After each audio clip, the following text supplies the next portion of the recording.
kapurbo ring sang murpengrat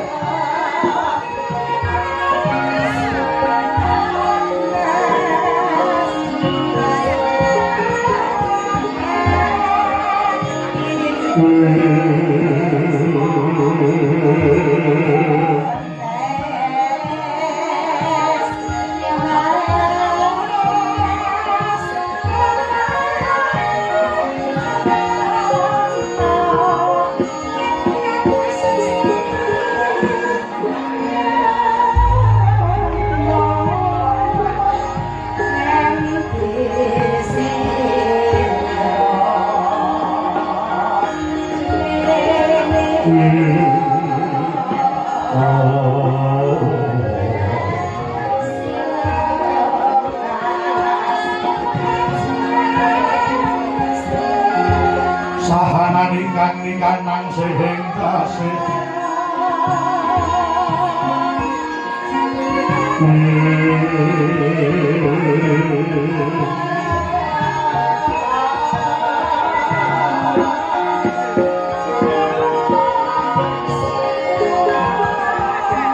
maweh buka sawah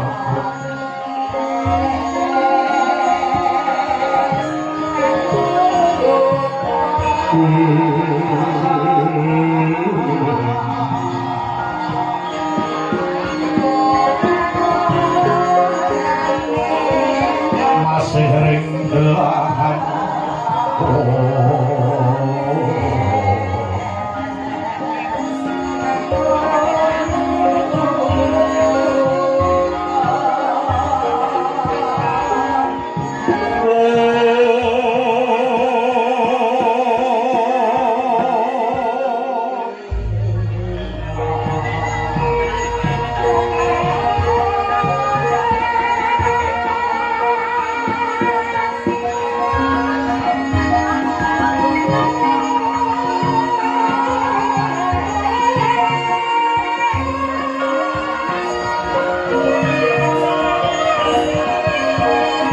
yang kanang manut jengwo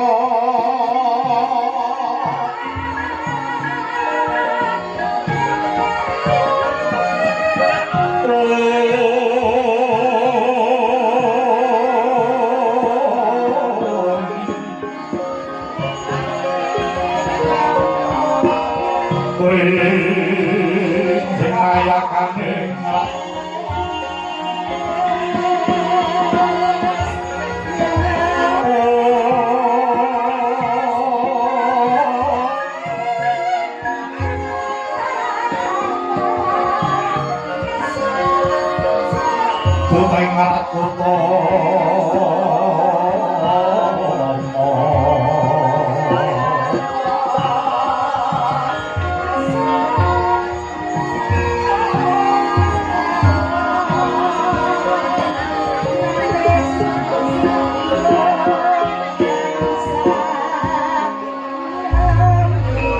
manggo manut rahing lecewa sukoko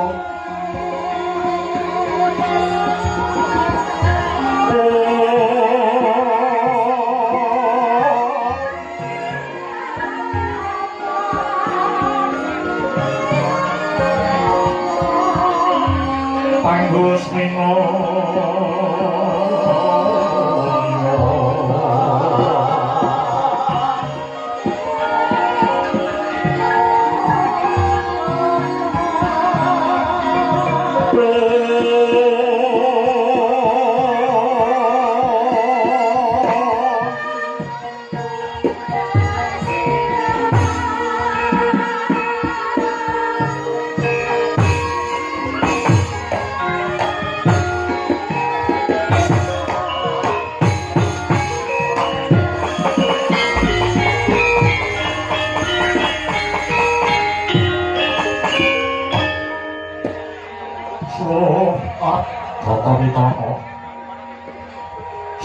Wadine sirna tapi nggih swasana tentrem Brata hangesti wonten pitana ing luhur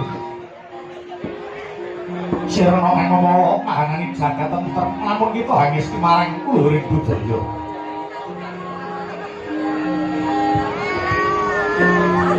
Sirna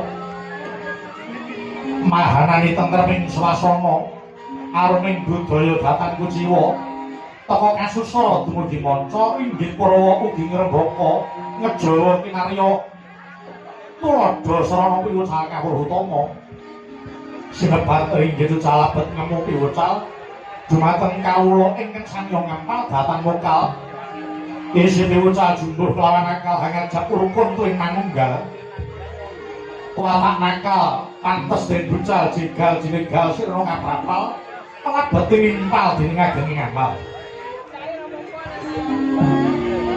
negaripun dita ingkang minarya pangbukuan inggih gumelaring praja kedatoning bangsa Yadawa sinebat nagari Dwaraka Jenggalapura Jenggala-manik ugi sinebating nagari Dwarawati Dwaraka panggenan pambuka wenganing rasa timengaran gapura cacah nawa pansedaya ginambaran Garuda kinarya sastita wenganing Babagawa Sanga Jenggala-pura ing kinatilas kedatoning Narendra Yaksa jejuluk Pradayudrakala Kresna ingkang sirna kabrasta cakra saking satriya ingkang nawukrida dados serayaning dewa Jenggala-manik sagung kawasren pinatikake drambajuping kuwas batik sinung cakrik peksi ngantrik Dwarawati manggawerdi keblating mangesti labet pinesti dumunung Trimurti mila sinung korilawan suwargi tandha yekti amung budi kang suci ing ngantuk kamulyan jati nagari Dwarawati dumadi saking usuh Banjaran Musa sanget ing nepung benawi saben pulo pinasahardi gergancang sundul yati toya kali tang kendhat milih nadyan ketiga tang muciwani ilining tirta pinara-para saking adaka mandhap ing desa ngadisa liwat tinata temah walta dhateng Sulaya dasar negara Dwarawati negari Kuncoro turta tinata sarwa prasaja karengga papan pariwisata akarya suka kang tedhak cangkrama apa to papaning wisata nenggih Pusaka Tilarang Kina arupi Candhi Dalareca dhateng katurwana wisata tuwing Samudra lan Cakrawala lamun mulat tebaning kiblat laman-laman pega sumamburat persasa jagat kadya sinarat aninggih menika lampahing kodrat saking Hyang Purbengbarat dumewan cika saputing asar mega-mega samya sumebar Sandyakala kanton sumunar gebyar-gebyar alami jenar pindha kencana lagya binabal labet kasara pratangga ingkang ngarsa sengkar uleting panyandra negari Dwarawati ketingaloh jinawi gemahari pakarta tata raharja Allah jinawi mengkurti bumi paramesti wirid nandur mesti dadi taneman mawar-mawar pinadyan sedaya datar kang nguciwani Lemagra sageden sanak sini kapur sageden lulur temah mawur dadi subur ing nandur dadi subulur gemah buka lastra sarwa murah temah kamah kawula bunga basan sudi sawaser omah ripah keng jamur mampah datang kecacah pan sedaya samya gumregah makarya upaya nangkah karta mengenaken sarasean tata lirih pernatan dadi paugeran kautaman kinarya tuntunan pagarawan dadi sirikan ing nagari Dwarawati mengenaken ingreh pirukul nantang wonten raos kuwatir labet sanata bangkit hangulir ingkang fakir tetep den pikir brandal kecu samya sumikir tanani tumindak nalisir saking pandung tansah tinundung tematan wonten ing bedhidung ingkang tebih samya maklum ingkang carak samya rumiyung samya nyengkuyung tengah rampung datang keduwung labet sedaya sarana den petuk sinten wae ing minangka sang Karta ngasta songso nagari Dwarawati waneng dena Jatah jejuluk sang Nata nenggih jejuluk sang Prabu Bathara Kresna Wasudewa Danardana Danawardana Kesawa Padmanaba Narayana Nayarana wis nurti ya Mahendra Siwi Kresna cemeng saliranira saking kusika daging udira tumeka gagra lan monto ayam-ayam cemani kinarya sarana bingkas punang Sukerta Wasudewa bobot kawicaksanane sang Nata wis tinimbang kelawan waskitaning para dewa. Danardana lumituning dana saking Sang Nata Pindha ing kaya Narada basan tinawu kaya banyu parandene datan kantuk para saya lumitu. Danawardana blaba penggalira Kesawa sinung Ajinara Gopa wujud Larastra ing mapan ing ngrika sinandhang langkap Kyai Kesawa lamun duka Triwikrama temah dadi yaksa guru. Padmanaba dadi wadhing Sekar Wijaya Kusuma sarana panggesananing Jalma Sirna ing dereng dumugine mangsa. Narayana dadi musikaning satriya tama ingkang setya labuh negara. Narayana lamun duka sinangku dana sarana esem kang manuhara. Wisnu murti nenggih pangijawaning Sang Hyang Wisnu ingkang binelah dados kalih-kaliyan panah Pandhawa Raden Weradi. Harimurti kawicaksane Sang Nata tanpa beda kawicaksane Sang Hyang Suman Mahindra Sriwiyat majaning Dewi Mahindra. Mrujale Respati Sang Nata miyos niwa palenggah Patmasana rina sesemek pernadane pinulas kang Sekar Tanjung sinebarang Gorapsari Ginanda Widra Lisah Jebak Kasturi Kongas Gandanira making pangurakan Jawi. Miyos sing Sang Nata kaya para Banjeti Byada Manggung Tanggung ingkang saya ngampil upacara arupi banyak dalang sawung galing Hardwanika bebek mas dipanggo kang sawarma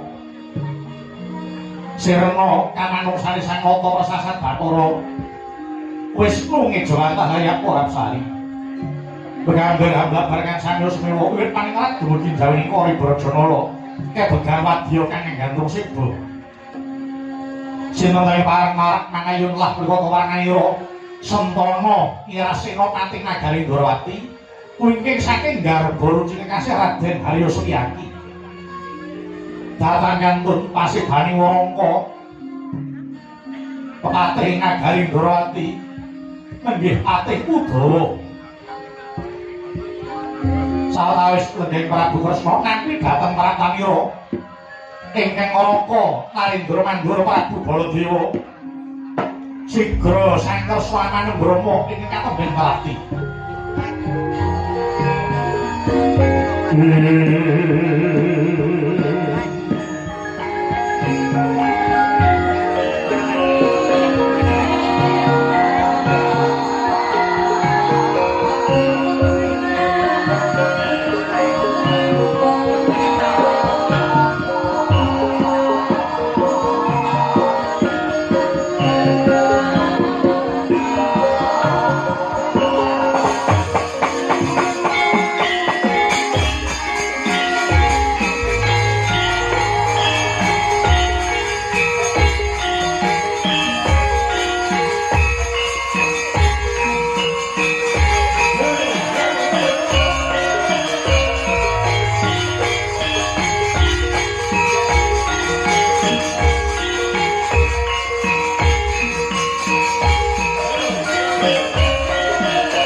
Sang Baladewa Narmati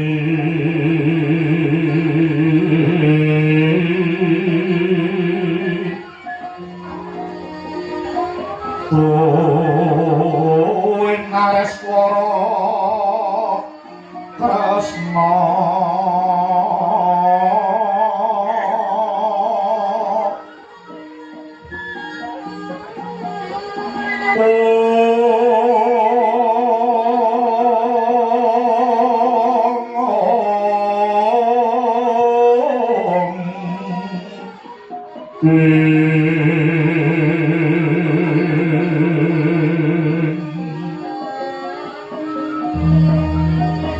kalanggunging tresnani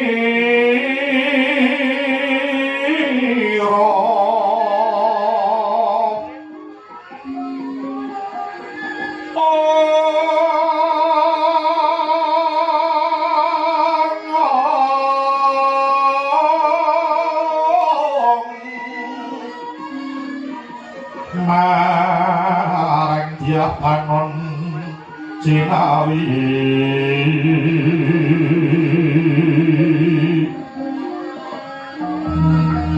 mongko pisah unggianipun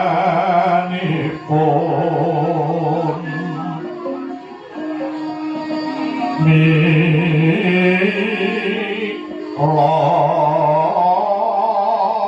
tansah panyawarta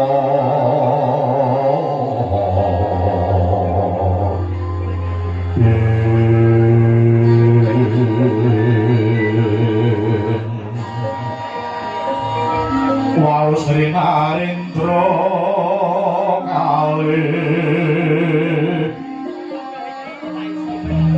ing sangerna madu brangka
samudra pasang kangga tontrap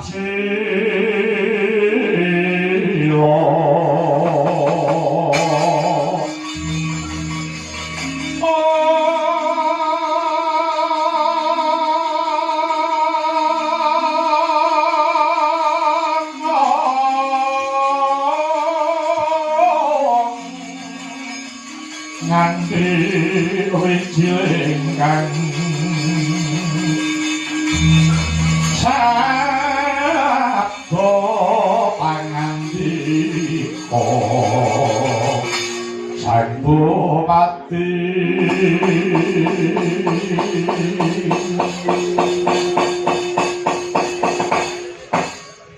kawula nuwun Koko Prabu Mandura sarawuh paduka kula ngaturaken kasedahan Panaparni mugi ngunjuk ing sandhap padha paduka Koko Prabu Katemben Parakti. Ya, Yai Prabu Sri Bathara Kresna wis tak tampa perbagi saka ngadhang para siadi lulus raharja pratanipun Kakang Niskala ora liwat pangestunipun Kakang tumrap marang Sira Yai Indrawati.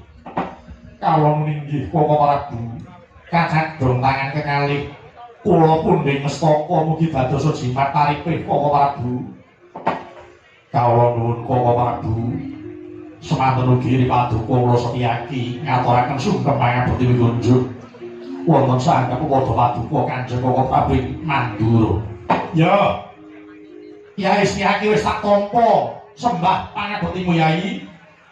Pangestunipun Kakang Tamarana Dimas Setyaki kuwi sanadyan kula mugi Koko Prabu. Semanten ugi kula sinuwun kula ngaturaken pangabekti wigunjuk wonten sandhap padha paduka sinuwun. Ya Kakang Udawa wis tak tampa tumiba padha-padha. Tak lingku Tamarana Kakang Udawa. Kuwi dating pamundi kula sangga jimat sinuwun. Koko Prabu kagiat sing manah dupi paduka nampi rawuh paduka Koko Prabu Mandura. Saking pangaros kula boten mantra-mantra Koko Prabu rawuh persasat pukulun Bathara Brahma ingkang tumedhak wonten andhapi negari Ndrawati paring nugra dhateng para kawuling Ndrawati. Ugi mawantu-wantu kula tansah tadah duka karana kula boten saged nampi utawi ngaturi pakurmatan kadidene nampi prataning tamu agung awit paduka Koko Prabu anggenipun rawuh boten paring dawuh langkung rumiyin. Wah, wadalah. Yai Prabu, adhiku kadangipun Kakang sing tak tresnani Yai Danang Danargono inggih. Kaya ngene swargane sedulur tuwa duwe sedulur sing wis mengku kawibawan. ing atase Baladewa ki durung mati. Nang rasaku kaya wis ngrasake swarga. Awit ora sosok ketika kadang para siadi marang pun kakang. Moga-moga tata krama ajen-ajenan awet aja nganti luntur nganti besok Yai Prabu Kresna. Kepara Baladewa njaluk ngaku ronggonku sowan ana negara Ndorati iki mung dadak wae. Nganti ora caos uringa marang Yai Prabu Kresna awit saka pengrasaku pun kakang prakana negara Ndorati kuwi wis ora kaya negara liya. Paribasa Ngandura ya Ndorowati, Ndorowati ya Ngandura Yai Prabu. Koko Prabu sanget ngaturaken denging panuwun kula dene semanten angkerengkuh paduka dhateng negari Ndorowati. Ayo Yai Prabu. Saksapunipun lenggah satata keparenga pripaduka cumadhong dawuh. Wonten wigatos ing pundi dene Koko Prabu pareng rawuh wonten negari Ndorowati. Yai Prabu Kresna pratanipun kakang iki kejaba tilik marang karajane kadang para siadi. Kepengin aku bakal mundhut katerangan marang Yai Prabu Kresna. Badhe nyuwun katerangan bapak kawis menapa. Pun kakang mundhut tulung mara gage werdekno mungguh apa bedane tembung wangsik lan wisik ya di linggih Koko Prabu bilih kepareng Koko Prabu mundhut sapa kawis tembung wangsik kaliyan wisik inggih saged kula badhe matur ngarsa paduka monggo Koko Prabu keparenga lenggah prayogi supados boten tumangsuh ing badhe nampi atur kula menika Koko Prabu lan karyawan ingkang driya Leriwan Candra katawengan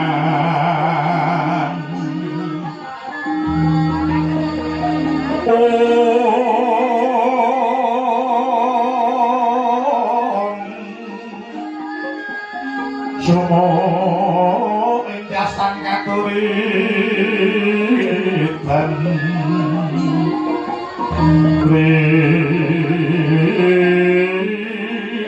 mot kabyataning ruci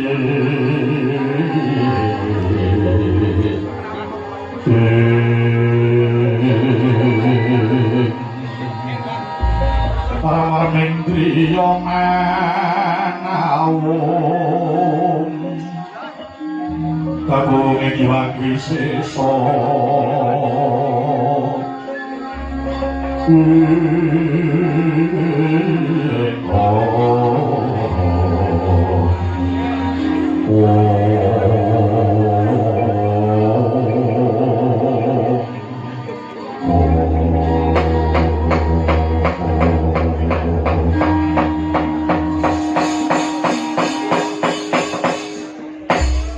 Koko Prabu lakar wonten bentenipun tuwin wonten pilahipun piyambak antawisipun wisik wangsit kaliyan ilham.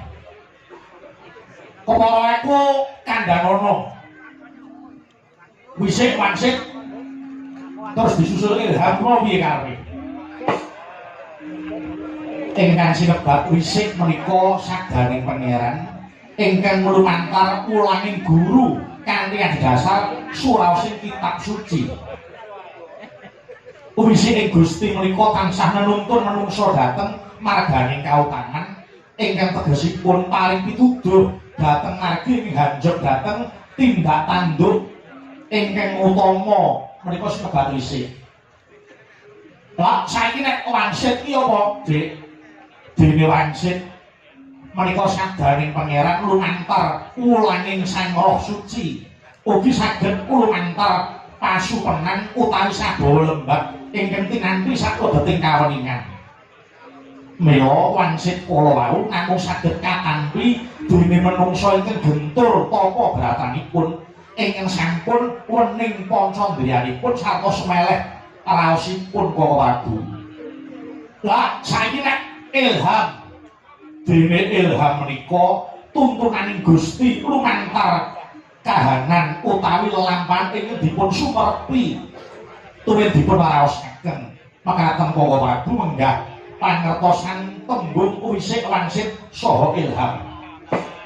Oh, ngono ya Di. Inggih. Anggur miyin.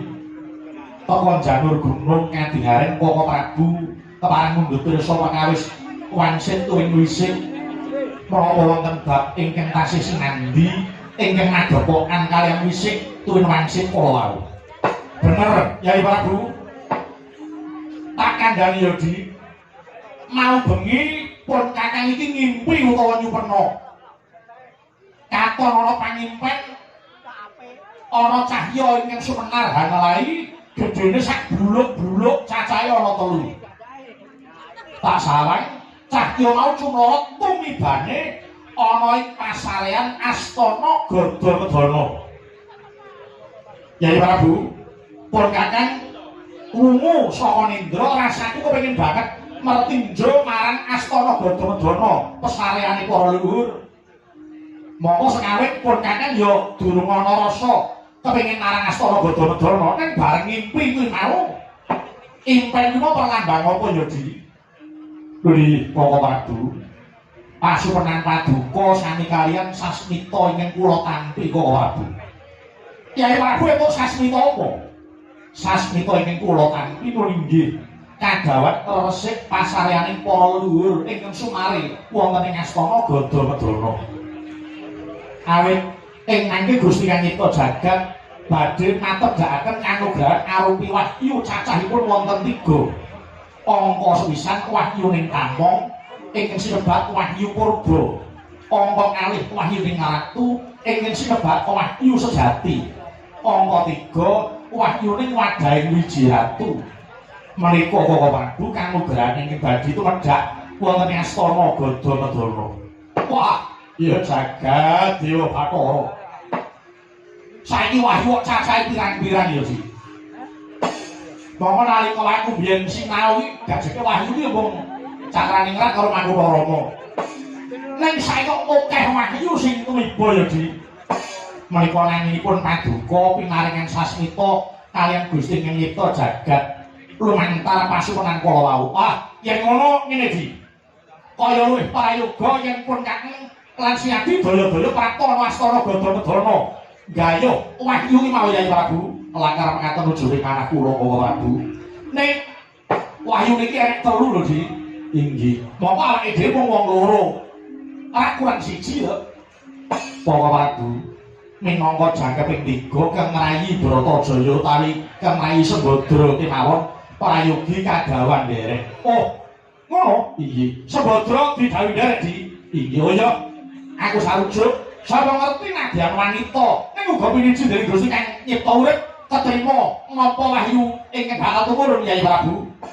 Kaliyan kalih ingkang nami wahyu menika mboten milih nen menapa sepuh jaler menapa estri Koko Prabu. Oh ngono ya Di. Inggih. Ingkang dipun pilih menika namung tiyang ingkang saged sumingkir saking begalaning jiwa dalah begalaning raga. Gusti bareng siadi ngendika mengkono aku malah pengen ngerti apa sing dikarepake begalaning raga lan begalaning jiwa. Kuwi begalaning jiwa menika wonten gangsal. Sepisan ngumbar hawa nafsu. Kaping kalih dambek angkara murka. Kaping 3 ngumbar wat kesenengan. Angka sekawan watak duracara para cidra. Ingkang kaping gangsal demen pitenah lan nganiaya. Menika mboten kenging. Kuwi begalaning jiwa. Inggih. Lah saiki nek begalaning raga. Begalaning raga ugi wonten gangsal. Sepisan tindak rusuh selingkuh ingkang kaping kalih mlaku nista, kaping 3 lumuh tapa brata. Ingkang angka sekawan katrak beksura. Ingkang kaping gangsal sarwa keset langsung kanan menika. Oh, kuwi dadi begalaning raga. Inggih Koko Prabu. Wah, ya. Yen ngono tegese pun kakang iki kudu ngurang-ngurangi. Inggih. Paduka kedah ngurangi dahar tuwin ngirangi anggenipun sari. Wadine aku kudu betah melek. Inggih Koko Prabu. Lah nek nggo ngurangi mangan aku iki wis kulino. Nek bab betah melek kuwi lho aku sing rada angel. Mripatku anggere krungu gong ditabono kudu merem wae. Wah, dalah. Ya ngono pun kakek yo tak budidaya piye bisane aku tak betah melek, aku tak ngurang-ngurangi olehku mangan. Inggih Bapak Prabu. Ya. Moga-moga aku kuat, Yai Prabu. Serangane wong yo nuhun. Betah lopo kurang guling. Eling asa lajeng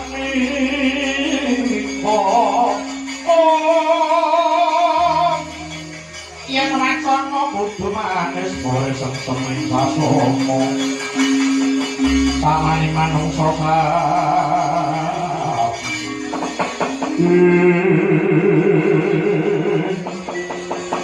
Titi terwaca iki dadi panjenengan Kyai Prabu Sri Bathara Kresna sak bisa-bisa pun kakek bakal minangkani ing entuk dawuh mau Kyai Prabu. Walaupun kakek mundhut pamit metu njaba bakal dawuh marang Patih Praduta supaya bisiki prapta ana astana Gadamedana. Saperlu mermata kahanane astana Gadamedana ya iki. Monggo Prabu. Mbok inggih menika kepareng kula dherekaken kembul bujana langkung rumiyin. Lho, jare kudu ngurang-ngurangi mangan kok malah bisa mangan iki piye? Kuwi jare mbasuke aku nek iki. Anjing. Mboten. Ya wis. Diapura Yai Prabu, lungguh mangsa jenak dahar mangsa enak. Lan wong pun kangen durung entuk. Wah, iki sing bakal tak gayuh. Setunggal malih Bapak Prabu. Apa? Paduka kedah sadar. Wah, iki menika purunipun mencok kalian tiyang ingkang sabar. Sabar inggih. Wah, kok abot ngono ya. Arep kok wahyu ya dadak kudu sabar sing ora kena mangan. Ya. Aku jane ra dijarah karo cah aku jane ya sabar. Jane aku wis kuping budhek mata picene nyatane apa-apa ya krungu ning aku kok, Dik. Apa meneh ora gruta kuwi apa-apa padha karo aku. Wah, wis. Sapa sing ora nguntat coba? Inggih. Namung dinten menika warna Paduka Koko Wadu Gladen supados sabar langkung rumiyin. Wonten menapa-menapa sampun dipun mirengaken, wonten menapa-menapa sampun dipun mirsani. Lah ketok mripat iki, Dik. Wis siaki aja jarak kowe, ya. Aku kon sabar, kowe ora usah gawe perkara. Inggih Koko Prabu. Ya, Kyai Prabu, yen pancen mengkono aku tak budidaya piye bisane rasaku iki sabar. Aja nganti aku kagiduh marang apa wae. Aku jauh pamit metu njaba sawetara. Tak jawab aja nganti kesuwen Kyai Prabu ndas musul marang pun kakang. Bebarengan karo Kyai Brata Jaya Budhali Astana Gadamedana Kyai. Jalan ninggal juana gelar wanita mutar Timon direka kunang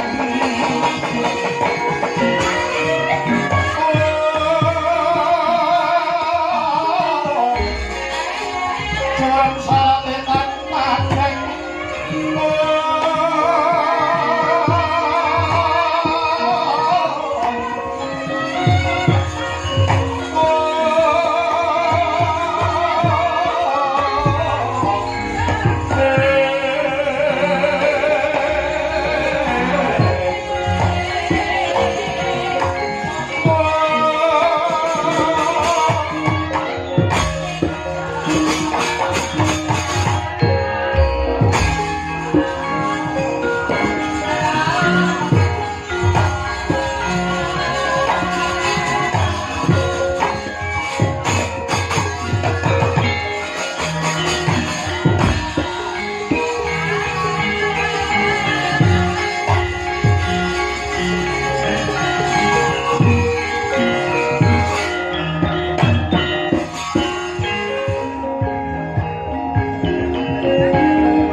Setyaki kula wonten dawuh Koko Prabu. Purmangsa lega rasane ngatiku dene Koko Prabu Baladewa kepareng bakal ngersaki gayuh Wahyu Purba sejati. Nggih Koko Prabu. Kang mangkono bubar kabeh kang padha gantung sida. Pun kang nedya munggah ing sanggar pananggatan ninuling ngersani Gusti Kang Ita Jagat. Muga-muga Wahyu Purba sejati bisa tinampa pun kakang Kang Raka Baladewa lan Kyai Bratajaya kuwi isaken dawuh. Kang mangkono Kang Pati Udawa wonten ing kawani bali dhateng Ngadi Udawa.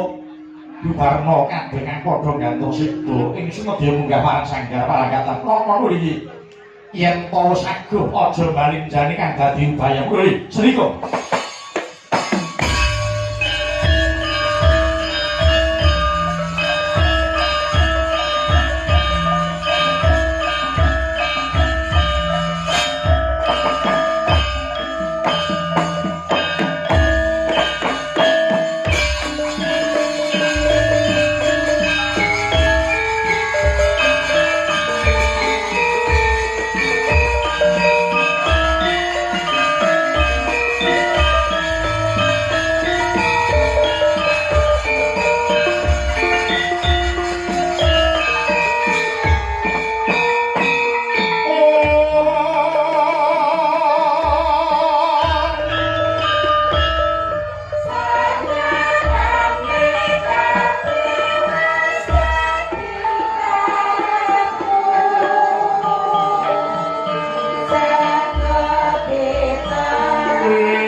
Ayo